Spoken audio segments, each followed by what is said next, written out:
সারাদিন দোকানে বসে নাই কোনো বেচা কেনা নাই কোনো কাস্টমার।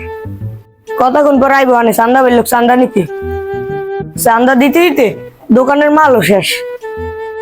কোন দিন জানি দোকানে লইয়া যায়। আর দিন না চান্দা বাড়ি চান্দা, এবার ময়ের উপরে না কয়ে দিন। এ খারাপ ব্যাগ দোকানে চান্দা না হয়েছে, এখন খালি বাহি খালি এই দোকান।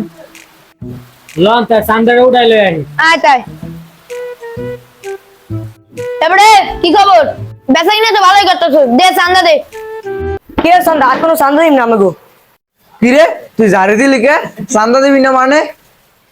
চান্দা দিব না মানে দিব না, চান্দা দিতে দিতে দোকানের কাছে খালি হইয়া। কি তুই চান্দা দিবি না মানে? খারাপ তুই চান্দা বেড়ে লই আইতাছি।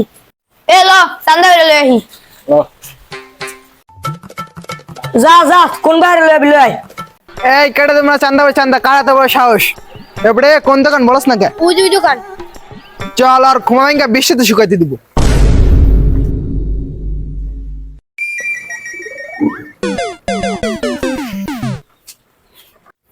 তুই বলে চান্দা ভাই চান্দা দাস না? কি আর চান্দা দিব? চান্দা দিতে দিতে দোকানের কাছে খালি হইয়া। তাই বিল তুই চান্দা ভাই চান্দা দিবি না? না দিব না, বাইরে তুই দোকানের তোর। আমরা আর অন্যায় সহ্য করবো না। দোকানদার বাইরে কিরকম আছেন বাইরে আন। কি হয়েছে ভাই? আয়া পড়ছি ভাই, কি হয়েছে? ধর রাখো।